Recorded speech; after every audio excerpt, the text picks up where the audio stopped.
ഇത് ശരിക്കും real state കുടുംബത്തിലെ ഓരോ ശരിയായ അവസ്ഥയിൽ ഓരോരുത്തരും രക്തസാക്ഷികളായി മാറിക്കൊണ്ടിരിക്കുന്ന വേദിയാണ്. ശരിക്കുള്ള ഫേസ് ടു ഫേസ് ആയിട്ടുള്ള സാഹചര്യങ്ങൾ അവർക്ക് പറഞ്ഞ ഹല്ലേലൂയ.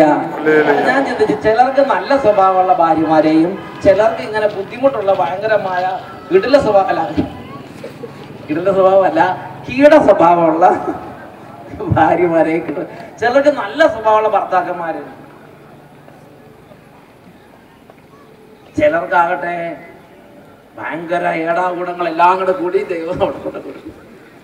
എന്തുകൊണ്ട് ചിലർക്ക് ഏടാകൂടം? ചിലർക്ക് ഞാൻ ചിന്തിച്ചു, അതൊക്കെ പോട്ടെ, കുടുംബത്തിന്റെ കാര്യം പോട്ടെ, അച്ഛന്മാരുടെ കാര്യം എടുക്കാം. ചിലർക്ക് പത്തനംതിട്ട പോലുള്ള നല്ല ഫലങ്ങൾ, വേറെ ചിലർക്ക് അട്ടപ്പാടി പോലുള്ള ചില. അപ്പൊ ഞാൻ ചിന്തിച്ചു, ഞങ്ങൾ രണ്ടുപേരും ഒരു സെമിനാരിൽ പഠിച്ചവരാ. പക്ഷേ വൈദികനായതിനു ശേഷം ചിലര് ഏടാകൂടം പഠിച്ച് ചില ഇടവകളിലേക്ക് പോകും, ചിലർ നല്ല ഇടവകളിലേക്ക്. ചിലർക്ക് ജീവിതത്തിൽ ഒരു മരിക്കുന്നത് വരെ സമാധാനം കിട്ടില്ല. ഇടവക്കാരെല്ലാം കുത്തികളക്കി മോശമാക്കി നമ്മൾ നമ്മുടെ ഈ വെള്ളരിക്കാത്തോട്ടത്തിൽ വെച്ചിരിക്കുന്ന അതേ മാതിരിയാക്കി കളയും ചില അച്ഛന്മാരെ.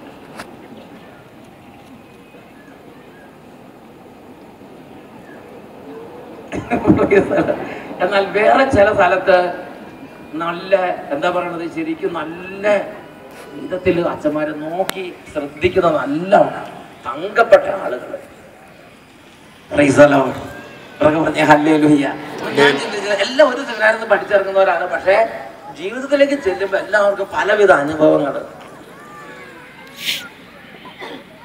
ചില കുട്ടികൾക്ക് ബുദ്ധി കൂടുതൽ, ചിലർക്ക് ബുദ്ധി കുറവ്, ചിലർക്ക് ആരോഗ്യമുണ്ട്, ചിലർ രോഗികള്. അപ്പൊ ഈ രോഗിയായ കുഞ്ഞ്, ഈ രോഗിയായ ഒരു മനുഷ്യൻ, ആരോഗ്യമുള്ള ഒരു മനുഷ്യനെ നോക്കി എനിക്ക് എന്തുകൊണ്ട് അങ്ങനെ ആരോഗ്യം കിട്ടിയില്ല? അങ്ങനെ ചിന്തിക്കുമ്പോ പ്രിയപ്പെട്ട സഹോദരങ്ങളെ, ഉത്തരം കിട്ടിയില്ല. എനിക്ക് ഉത്തരം കിട്ടാത്തൊരു മേഖലയായിരുന്നു. എന്തുകൊണ്ട് ഇങ്ങനെ? എനിക്ക് ഉത്തരം കിട്ടാത്തൊരു മേഖലയായിരുന്നു. എന്നാൽ എനിക്ക് സാവകാശം അതിന് ഉത്തരം കിട്ടിയത് ഒരു വലിയ അമ്മച്ചിയുടെ ഒരു മറുപടി നിന്നാണ്. ആ അമ്മച്ചി 12 പെറ്റ അമ്മയാണ്, 12 മക്കളെ. അപ്പൻ നേരത്തെ മരിച്ചു. ഈ 12 എണ്ണത്തിനെ ശരിക്കും ഇടികൂടി അതിനെ ശരിയാക്കിയെടുത്ത് ഈ അമ്മ എന്നും പള്ളിയിൽ പോകും. ഈ 12 എണ്ണത്തെ വളർത്തിയെടുക്കുകയും ചെയ്ത് എല്ലാം വലിയ നിലയിലായി. ഒരെണ്ണം അമേരിക്കയിൽ, ഒരെണ്ണം കാനഡയിൽ, ഒരെണ്ണം പിന്നെ ഓസ്ട്രേലിയയിൽ, ഇങ്ങനെ എല്ലാം നല്ല വലിയ നിലയിലായി. അതുങ്ങളുടെ മക്കളും വലിയ നിലയിലായി. ഇപ്പോൾ ഈ 12 പെറ്റ അമ്മ ആരുമില്ലാതെ കേരളത്തിൽ ഒരു സ്ഥലത്ത് ഇങ്ങനെ അനാഥയായി വിഷമിച്ച് വാർദ്ധക്യത്തിലെത്തി ഇരിക്കണം. ഒരാളും നോക്കാനില്ല. മക്കൾ മോശമായിട്ടല്ല, അവരുടെ സ്ഥിതിയിൽ അവർക്ക് പറ്റില്ല. മക്കളുടെ മക്കളൊക്കെ ആയി, അവർക്ക് വേറെ രാജ്യത്തിന് കൾച്ചറായി. അപ്പൊ ഈ അമ്മയുടെ അടുത്ത് വന്ന് നിൽക്കാൻ പറ്റുന്ന സ്ഥിതിയല്ല. അപ്പൊ ഞാൻ ഈ അമ്മേനെ കണ്ടപ്പോൾ അമ്മ ഒറ്റയ്ക്ക് ഇങ്ങനെ എല്ലും തോലുമായിട്ട് ഇങ്ങനെ ഇരിക്കുകയാണ്. വാർദ്ധക്യം കഴിഞ്ഞ് എല്ലും തോലും നേരാകത്ത് എളുപ്പമല്ല. അപ്പൊ അങ്ങനെ ഇരിക്കുന്ന സമയത്ത് ഞാൻ ചോദിച്ചു, അമ്മ ഈ 12 എണ്ണത്തെ പെറ്റ് വളർത്തിയതിനെ കുറിച്ച് ഇപ്പൊ ദുഃഖം തോന്നുന്നുണ്ടോ? ഒറ്റ ഒരെണ്ണം കൂടെ ഇല്ലല്ലോ. കാര്യം ഒരു വലിയ വീടൊക്കെ ഉണ്ടെങ്കിലും വീടും പണവും സ്വത്തും ഉണ്ടായിട്ട് എന്താ കാര്യം? മനസ്സിലൊരു സന്തോഷം വേണ്ടേ അമ്മ?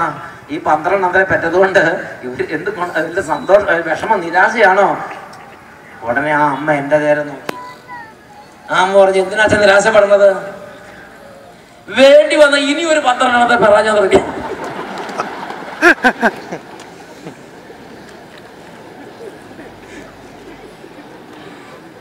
അതാണ് ശരിക്കുള്ള നമ്മളെ അമ്മ. വേണ്ടി വന്നാൽ ആരൊക്കെ നോക്കി ഇനി റെഡിയാണ് പറഞ്ഞു. അപ്പോൾ നിരാശയില്ല, കംപ്ലൈന്റ് ഇല്ല, സങ്കടമില്ല, പരിഭവമില്ല, എണ്ണിപ്പറക്കലില്ല. എന്നെ നോക്കിയില്ല, എനിക്ക് മരുന്ന് തന്നില്ല, ആരും കൂടെ വന്ന് നിൽക്കണില്ല, എല്ലാം വലുതായി, അതുങ്ങൾക്കൊന്നും ഗതി ഇടിവിട്ട് തത്തുപോവുള്ളൂ, ഇങ്ങനെ ഒന്നും ഒരു വാക്കില്ല. സന്തോഷം മാത്രമേ ഉള്ളൂ. എൻ്റെ മക്കൾ നല്ല മക്കള്, അവരെ ദൈവം അനുഗ്രഹിച്ചു, ഞാനും സന്തോഷവതിയാണ്. എനിക്ക് ഇനിയും വേണ്ടി വന്ന 12 എണ്ണത്തെ വളർന്ന് എനിക്ക് സന്തോഷമുള്ളൂ, എനിക്ക് നിരാശ എന്നൊരു സാധനമില്ല. ഞാൻ ചോദിച്ചു, അമ്മ ഇതെങ്ങനെ ഇത്ര സന്തോഷം കിട്ടിയമ്മ? ഒരൊറ്റ നോക്കണില്ല, കൂടുതലില്ല, പക്ഷേ അമ്മയ്ക്ക് നല്ല സന്തോഷം. ഇതെന്താന്ന് ചോദിച്ചു. അപ്പോഴാ പറഞ്ഞു, എന്തിനാക്കെ ദുഃഖിക്കണേ? സ്വർഗ്ഗമല്ലേ ഉള്ളതെന്ന് ചോദിച്ചു. എന്നിട്ട് അമ്മ പറഞ്ഞു, ഞാനിവിടെ ഈ 12 എണ്ണത്തെ പെറ്റതും അതുങ്ങളെ വളർത്തിയതും പഠിപ്പിച്ചതും വാർദ്ധക്യ കാലത്ത് എനിക്ക് ഇതിന് കഞ്ഞി കിട്ടാൻ വേണ്ടിയിട്ടല്ല, എൻ്റെ ദൈവത്തെ സന്തോഷിപ്പിക്കാൻ വേണ്ടിയിട്ടാണ് ഞാനിതെല്ലാം ചെയ്തത്. ഇതിനെല്ലാം എനിക്ക് എൻ്റെ സ്വർഗത്തിൽ എൻ്റെ ദൈവം കരുതിയിട്ടുണ്ട് അച്ഛാന്ന് പറഞ്ഞു. ഞാൻ അത്ഭുതപ്പെട്ടു. ഞാൻ അന്ന് വരെ സ്വർഗത്തെ കുറിച്ച് സീരിയസ് ആയിട്ട് ചിന്തിച്ചില്ല. എനിക്ക് എൻ്റെ ഇടവക്കാർ, ഞാൻ ആത്മാർത്ഥമായി എൻ്റെ ഇടവകയും ജനങ്ങളെ സ്നേഹിക്കുന്ന ആളാണ്. ഒരാള് ആവശ്യമില്ലാതെ എൻ്റെ ആത്മാർത്ഥതയെ സംശയിക്കുകയോ എൻ്റെ ആത്മാർത്ഥതയ്ക്ക് അനുസരിച്ച് റെസ്പോണ്ട് ചെയ്യാതെ എനിക്കെതിരെ എന്തെങ്കിലും പറയുക, പിന്നെ ഞാൻ ഒരു മാസത്തേക്ക് തളർന്നിരിക്കും. എനിക്ക് വിഷമാണ്. പണ്ട് ഇപ്പോഴും വിഷമം മാറിയിട്ടുണ്ടെന്ന് ഫുള്ള് പറയാൻ പറ്റില്ല. കാരണം എന്താ, നമ്മൾ ഇത്രയും ആത്മാർത്ഥത അധ്വാനിച്ചിട്ട് ഇങ്ങനെയല്ലേ തിരിച്ചു കിട്ടണമെന്നുള്ളത് ഒരു വിഷമം. പ്രിയപ്പെട്ട സഹോദരങ്ങളെ, ഈ അമ്മ പറയാ, ആ അമ്മയോട് സംസാരിച്ച് കഴിഞ്ഞപ്പോൾ എൻ്റെ വിഷമം ആ ഒരു പ്രകൃതത്തിൽ തന്നെ വ്യത്യാസം വന്നു. എന്തിനാച്ചാ വിഷമിക്കുന്നത്? സ്വർഗ്ഗമല്ലേ ഉള്ളത്. നമ്മളിവിടെ ചെയ്യണത് ഇവരുടെ നന്ദിയോ പ്രതിസ്നേഹത്തിന് വേണ്ടി അല്ലല്ലോ. നാം സ്വർഗത്തിൽ നമ്മുടെ പിതാവിനെ സന്തോഷിപ്പിക്കാൻ വേണ്ടിയല്ലേ ചെയ്യുന്നത്. അന്ന് തൊട്ട് സ്വർഗത്തെക്കുറിച്ച് കുറച്ച് കാര്യമായിട്ട് ചിന്തിക്കാൻ തുടങ്ങി. ഞാൻ അങ്ങനെ അതിന് മുമ്പ് സ്വർഗത്തെക്കുറിച്ച് കാര്യമായിട്ട് ചിന്തിച്ചിട്ടില്ല. അന്ന് തൊട്ട് ഞാൻ കാര്യമായിട്ട് ചിന്തിക്കാൻ തുടങ്ങി. ശരിക്കും ഈ സ്വർഗത്തിലെ സ്ഥിതി എന്തായിരിക്കും? സ്വർഗത്തെക്കുറിച്ച് എന്താണ് യേശു പറഞ്ഞിരിക്കുന്നത്? സ്വർഗത്തെക്കുറിച്ച് എന്താണ് സഭ പറഞ്ഞത്? അപ്പോൾ എനിക്ക് ചില സ്ഥലത്ത് നിന്ന് മനസ്സിലായി, ചില ആളുകൾക്ക് സ്വർഗത്തെക്കുറിച്ച് യാതൊരു കാഴ്ചപ്പാടും ഇല്ല. അവർ പറയുന്നത് സ്വർഗം ഉണ്ടോ ഇല്ലയോ എന്ന് ആർക്കറിയാം? ചിലപ്പോൾ ഉണ്ടാകുമായിരിക്കും, ചിലപ്പോൾ ഇല്ലായിരിക്കും. എന്തായാലും അതുണ്ടോ ഇല്ലയോ എന്ന് അറിയാതെ ഇവിടുത്തെ സന്തോഷം എല്ലാം കളഞ്ഞ് അതുമില്ല ഇതും ഇല്ലാതെയാവോ. അതുകൊണ്ട് ഇവിടെ ജീവിതത്തിൽ തന്നെ സ്വർഗവും നരകവും, നമുക്ക് ഇവിടെ സന്തോഷിക്കും, ഇവിടെ സുഖിക്കാന്ന് പറഞ്ഞ് ജഡത്തിന്റെ സുഖങ്ങളിൽ മുഴുകി മരണത്തിനും അപ്പുറത്തുള്ള ജീവിതത്തെക്കുറിച്ച് ചിന്തിക്കാതിരിക്കുന്ന ധാരാളം ആളുകളെ ഈ കാലയളവിനുള്ളിൽ എനിക്ക് കണ്ടുമുട്ടാൻ സാധിച്ചിട്ടുണ്ട്. പ്രിയപ്പെട്ട സഹോദരങ്ങളെ, എന്നാൽ നമ്മുടെ കർത്താവായ യേശു അതിനെക്കുറിച്ച് വളരെ കൃത്യമായി തൻ്റെ ജീവിതകാലത്ത് പഠിപ്പിച്ചിട്ടുണ്ട്. വിശുദ്ധ ലൂക്കായുടെ സുവിശേഷത്തിൽ 12-ാം അധ്യായത്തിൽ 32-33 തിരുലിഖിതങ്ങൾ, ചെറിയ അജഗണമേ ഭയപ്പെടണ്ട, നിങ്ങൾക്ക് രാജ്യം നൽകാൻ നിങ്ങളുടെ പിതാവ് പ്രസാദിച്ചിരിക്കുന്നു. നിങ്ങളുടെ സമ്പത്ത് വിറ്റ് ദാനം ചെയ്യുവിൻ, പഴകി പോകാത്ത പണസഞ്ചികൾ കരുതി വെക്കുവിൻ. ഇനിയുള്ളത് ഉറക്കെ വായിക്കാം. ഇതാണ് നിങ്ങളുടെ സ്ഥിതി. ഞാൻ പറയുമ്പോൾ നിങ്ങൾക്ക് വചനം നോക്കണില്ല. ഉറക്കെ വായിച്ചേ. ഒടുങ്ങാത്ത നിക്ഷേപം സ്വർഗത്തിൽ സംഭരിച്ചു കൂട്ടുവീൻ. ഇതാണ് കർത്താവ് നൽകിയിരിക്കുന്ന നിർദ്ദേശം. എന്താ നിർദ്ദേശം? ഒടുങ്ങാത്ത നിക്ഷേപം എന്ന് പറഞ്ഞാൽ എന്താ അർത്ഥം? എൻഡ്ലെസ് എന്ന് പറഞ്ഞാൽ കണക്കാക്കാൻ പറ്റാത്തത്ര എനോർമസ് വെൽത്ത്. ഒടുങ്ങാത്ത നിക്ഷേപം സ്വർഗത്തിൽ സംഭരിച്ചു കൂട്ടുക. ഇപ്പൊ നിങ്ങൾ ചിന്തിച്ചു നോക്കിയാൽ നിങ്ങൾക്ക് എത്ര വയസ്സായി? ചിലർക്ക് 45, ചിലർക്ക് 50, ചിലർക്ക് 55. ഈ 55 വയസ്സ് ഈ ഭൂമിയിൽ ജീവിച്ചിട്ട് നമ്മുടെ കർത്താവ് പറഞ്ഞിട്ടുള്ള ഈ കൽപ്പന അനുസരിച്ച് സ്വർഗത്തിൽ അവനവന് വേണ്ടി എത്ര നിക്ഷേപം കൂട്ടിയിട്ടുണ്ട് എന്ന് ചിന്തിച്ചു നോക്കിയേ. പ്രിയപ്പെട്ട സഹോദരങ്ങളെ, ഇവിടെ ഇരിക്കുന്ന നിരവധി പേരുടെ ജീവിതത്തിൽ ഒരിക്കൽ പോലും ഗൗരവമായിട്ട് അതിനെ ചിന്തിക്കുകയോ തൻ്റെ മക്കളെ അത് പഠിപ്പിക്കുകയോ ചെയ്തിട്ടില്ല എന്നുള്ളത് ഗുരുതരമായ ഒരു വീഴ്ചയാണ്. ദൈവത്തിന്റെ വചനം പഠിപ്പിക്കുകയാണ്, ഒടുങ്ങാത്ത നിക്ഷേപം സ്വർഗത്തിൽ നിങ്ങൾക്കായി സംഭരിച്ചു കൂട്ടുവിൻ. പ്രിയപ്പെട്ട സഹോദരങ്ങളെ, സ്വർഗമുണ്ട്, അത് നിത്യമാണ്, സ്വർഗമുണ്ട് എന്നൊരു കാര്യം ഉറപ്പുണ്ടെങ്കിൽ മാത്രമേ അവിടെ സമ്പത്ത് സംഭരിച്ചു കൂട്ടാൻ നമുക്കൊരു ഉത്സാഹം ഉണ്ടാവുകയുള്ളൂ. ഇതിനെക്കുറിച്ച് കത്തോലിക്കാ സഭയുടെ മതബോധന ഗ്രന്ഥം ദൈവമക്കളെ പഠിപ്പിക്കുന്നുണ്ട്. Catechism of the Catholic church. അതിൽ പഠിപ്പിക്കുന്ന എങ്ങനെയാണ്? സ്വർഗത്തെക്കുറിച്ചുള്ള പ്രബോധനത്തിൽ പഠിപ്പിക്കുന്നതിനാണ് 1027-ാമത്തെ ഖണ്ഡിക. ഇത് സഭയുടെ ഒഫീഷ്യൽ ടീച്ചിങ്സ് ആണ്. ഇത് എല്ലാവർക്കും പരിചയം കാണിയല്ല. പരിചയമില്ലാത്തൊരു വിഷമിക്കേണ്ട, ഇവിടുത്തെ ഒരു പ്രബോധനം ഉണ്ടെന്ന് ഞാൻ വിചാരിച്ചാൽ മതി. എന്നാൽ കാത്തലിക് ആയിട്ടുള്ള ആളുകൾക്ക് ചിലപ്പോൾ പരിചയം കാണും. എങ്കിൽ പരിചയമില്ലാത്തവർക്ക് ഇവിടെ വാങ്ങാൻ അത് കിട്ടും. ഇവിടെ എവിടെയെങ്കിലും അന്വേഷിക്കുക, അല്ലെങ്കിൽ നിങ്ങളുടെ ഇടപെടലിൽ വികാരിച്ചെന്ന് പറഞ്ഞാൽ ഇങ്ങനത്തെ ഒരു പുസ്തകം നിങ്ങൾക്ക് വാങ്ങിച്ചു തരും. ഇത് എല്ലാ രാജ്യങ്ങളിലുമുള്ള, അമേരിക്കയിലും ഓസ്ട്രേലിയയിലും ഇറ്റലിയിലും ഇന്ത്യയിലും അട്ടപ്പാടിയിലും എല്ലാ രാജ്യങ്ങളിലുള്ള, എല്ലാ ദേശത്തുമുള്ള എല്ലാ വിശ്വാസികളും ഒരുപോലെ സ്വീകരിക്കേണ്ട ഒഫീഷ്യൽ ടീച്ചിങ്സ് ആണ് ഇതിൽ കൊടുത്തിട്ടുള്ളത്. ഇതിൽ സ്വർഗത്തെക്കുറിച്ച് സഭ ഒഫീഷ്യലായി പഠിപ്പിക്കുന്നുണ്ട്. സഭ പഠിപ്പിക്കുന്ന എങ്ങനെയാണ്? 1027-ാം ഖണ്ഡിക. ഇതിലെ പ്രബോധനങ്ങളെല്ലാം ഓരോ ഖണ്ഡികയായിട്ടാണ് കൊടുത്തിരിക്കുന്നത്. ഖണ്ഡികയ്ക്ക് ഓരോ നമ്പറും ഉണ്ട്. സ്വർഗത്തെക്കുറിച്ചുള്ള പ്രബോധനം 1027-ാമത്തെ ഖണ്ഡികയിൽ, 28-ാമത്തെ ഖണ്ഡികയിലൊക്കെ നമുക്ക് കാണാൻ പറ്റും. 1027-ാം ഖണ്ഡികയിൽ വായിക്കുന്നത് എങ്ങനെയാണ്? ദൈവത്തോടും ക്രിസ്തുവിലുള്ള എല്ലാവരോടും ഒപ്പമുള്ള ജീവിതം. ഞാൻ ചോദിക്കട്ടെ, നിങ്ങൾ ആത്മാർത്ഥ ഉത്തരം പറയണം. ഇത് നിങ്ങൾക്ക് വല്ലതും മനസ്സിലായോ? എന്താ മിണ്ടാതിരിക്കുന്നത്? ഇത് നിങ്ങൾക്ക് വല്ലതും മനസ്സിലായോ?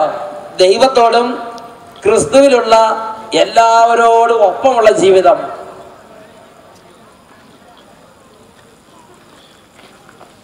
പ്രിയപ്പെട്ട സഹോദരങ്ങളെ, നിങ്ങൾക്കത് മനസ്സിലായിട്ടുണ്ടെന്ന് എനിക്ക് മനസ്സിലായി. അത് തന്നെയാണ് സഭ അടുത്ത് പറയുന്നത്. തൊട്ട് അടുത്ത വാക്യത്തിൽ പറഞ്ഞ എങ്ങനെയാണ്? ഇത് ഒരു രഹസ്യമാണ്. ഇത് എല്ലാ വിവരണത്തിനും ഗ്രഹണശക്തിക്കും അതീതമായ ഒരു രഹസ്യമാണ്. വിവരണം എന്ന് പറഞ്ഞാൽ എന്താ? ഇതിനെക്കുറിച്ച് നമുക്ക് വിവരിച്ച് മനുഷ്യനെ പഠിപ്പിക്കാൻ അത്ര എളുപ്പമല്ല. ഗ്രഹണശക്തിക്ക് അതീതം. ഗ്രഹണശക്തി എന്ന് പറഞ്ഞാൽ നമ്മുടെ ഈ ചെറിയ ബുദ്ധി കൊണ്ട് ചിന്തിച്ച് ഉൾക്കൊള്ളാവുന്ന വിധം ഒരു ചെറിയ യാഥാർത്ഥ്യമല്ല സ്വർഗം എന്നുള്ളത്. നമ്മുടെ ഗ്രഹണശക്തിക്കും നമ്മുടെ ബുദ്ധിക്കും നമ്മുടെ ഭാവനയ്ക്കും അതീതമായ ഒരു വലിയ മിസ്റ്ററിയാണ് സ്വർഗം എന്നുള്ളത്. അത് നിങ്ങൾക്ക് മനസ്സിലായില്ലെന്നറിയാം. മനസ്സിലാക്കാൻ വേണ്ടി ഞാൻ സിമ്പിൾ ഒരു ഉദാഹരണം പറയാം. ഇപ്പൊ നിങ്ങളുടെ വീട്ടിൽ ഒരു പശു ഉണ്ടെന്നിരിക്കട്ടെ. ആ പശുവിന് നിങ്ങൾ പറയുന്ന മലയാളം മനസ്സിലാവുമെന്നിരിക്കട്ടെ. അപ്പോൾ നിങ്ങൾ പശുവിന് വെള്ളം കൊടുത്തുകൊണ്ടിരിക്കുമ്പോൾ നിങ്ങൾ പശുവിനോട് പറയുകയാണ്, പശു, ഞാൻ അടുത്ത ഏത് ദിവസത്തിലാ? അടുത്ത ഈസ്റ്റർ കഴിഞ്ഞു, ക്രിസ്മസ്. അല്ലെങ്കിൽ നിങ്ങളെ മുഖ്യമന്ത്രിയോ അല്ലെങ്കിൽ മുഖ്യമന്ത്രി പോട്ടെ, മാർപ്പാപ്പ ആയിക്കോട്ടെ, നിങ്ങളെ മാർപ്പാപ്പ ഫ്രാൻസിസ് പാപ്പ നിങ്ങളെ റോമിലേക്ക് ഈസ്റ്ററിന് ഒരു ഡിന്നറിന് ക്ഷണിച്ചിട്ടുണ്ടെന്നിരിക്കട്ടെ. നിങ്ങൾക്കൊരു ഇൻവിറ്റേഷൻ ലെറ്റർ കിട്ടിയിരിക്കണം ഫ്രാൻസിസ് പാപ്പയിൽ നിന്ന്. ഈസ്റ്ററിന് അവർ റോമിൽ വന്ന് ഡിന്നർ കഴിക്കണം. അപ്പോൾ നിങ്ങൾ നിസ്സാര പാർട്ടിയല്ല, ഒരു ഗംഭീര പാർട്ടിയാണ്. അതുകൊണ്ടാണ് അവിടെ നിന്ന് റോമിൽ നിന്ന് ഇൻവിറ്റേഷൻ വന്നിരിക്കുന്നത്. അപ്പോൾ നിങ്ങൾ പശുവിന് വെള്ളം കൊടുത്തുകൊണ്ടിരിക്കും. പശുവിനോട് പറയുകയാണ്, പശു, ഞാൻ ആരാണെന്ന് അറിയാവോ? റോമിൽ മാർപ്പാപ്പയുടെ കൂടെ ഒപ്പം ഇരുന്ന് ഡിന്നർ കഴിക്കാൻ വേണ്ടി ഈസ്റ്റർ ദിനത്തിൽ എനിക്ക് ഇൻവിറ്റേഷൻ കിട്ടിയിട്ടുണ്ട്. ഞാൻ റോമിലേക്ക് ഈസ്റ്ററിന്റെ സുദിനത്തിൽ ഡിന്നർ കഴിക്കാൻ വേണ്ടി മാർപ്പാപ്പയുടെ കൂടെ ഇരിക്കാൻ പോവുകയാണ്. പശുവിന് നിങ്ങൾ പറഞ്ഞ മലയാളം മനസ്സിലായി. പശു, മാർപ്പാപ്പ നിങ്ങൾക്ക് ഒരിക്കൽ വിരുന്നിനെ കുറിച്ച് എന്ത് ഭാവന കാണും? മാർപ്പാപ്പ നിങ്ങൾക്ക് വേണ്ടി എന്തൊക്കെ ഒരുക്കിയെന്ന് പശു മലയാളം മനസ്സിലായ പശുവാണ്. ആ പശു എന്ത് ഭാവന കാണും? പശു ഇങ്ങനെ ഭാവന കാണും, കുറച്ചും കൂടെ പിണ്ണാക്ക് കുഴച്ച്. ഇപ്പൊ ഇത് കുറച്ച് പേരിന് മാത്രം പിണ്ണാക്ക് മണപ്പിച്ചിട്ടേ ഉള്ളൂ. അവിടെ ശരിക്കും പിണ്ണാക്ക് നന്നായിട്ട് കട്ടി പിണ്ണാക്ക് കുഴച്ച് വെച്ചിട്ടുണ്ടാവും. അല്ലെങ്കിൽ പശു കൂടി വന്ന വേറൊരു ഭാവന കൂടെ കാണും. എന്താണെന്നറിയോ? നല്ല പച്ച നിറത്തിലുള്ള നല്ല കുറച്ചും കൂടെ ഗ്രേഡ് കൂടിയ പച്ചപ്പുല്ല് കെട്ടായിട്ട് മാർപ്പാപ്പ വെട്ടി വെച്ചിട്ടുണ്ടാവും. ഈ പുല്ലും പിണ്ണാക്കും അല്ലാതെ ഈ പശുവിന് പിന്നെ എന്ത് വിരുന്ന ഭാവന കാണാൻ പറ്റുന്നത്? പ്രിയപ്പെട്ട സഹോദരങ്ങളെ, ഈ പശുവിനോട് മാർപ്പാപ്പ ഒരിക്കൽ വിരുന്നിനെ കുറിച്ച് പറയണത് പോലെയാണ് ഈ ഭൂമിയിൽ ഈ മണ്ണിൽ കൂടെ നടക്കുന്ന മനുഷ്യനോട് സ്വർഗത്തെ കുറിച്ച് പറയുന്നത്.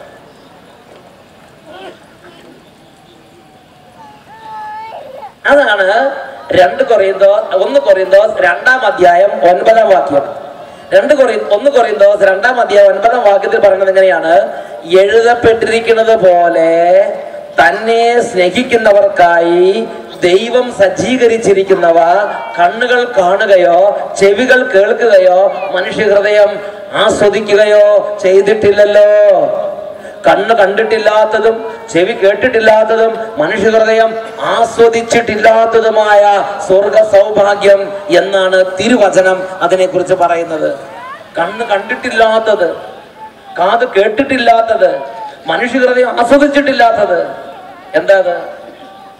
അതാണ് ഈ പശുവിനോട് ഈ ഡിന്നറിനെ കുറിച്ച് പറയുന്നത്. പശു പുല്ലും പിണ്ണാക്കിനെ കുറിച്ച് ചിന്തിക്കുന്നത് പോലെ ഈ ഭൂമിയിൽ മനുഷ്യനോട് സ്വർഗം എന്ന് പറഞ്ഞാൽ മനുഷ്യൻ എന്ത് ചിന്തിക്കും? തീറ്റപ്രാന്തന്മാരാണെങ്കിൽ കുറെ കോഴിയുടെ കാലുകൾ കൂനയായിട്ട് കൂട്ടി ഇങ്ങനെ വറുത്ത് വെച്ചിരിക്കുന്നത് ചിന്തിക്കും. നാട്ടുപുറത്തേക്കാണെങ്കിൽ കപ്പയും ബിരിയാണി എല്ലും കപ്പയിട്ട് ഒഴുകിയത് കൂന കൂട്ടി വെച്ചിരിക്കുന്നത് ഭാവന.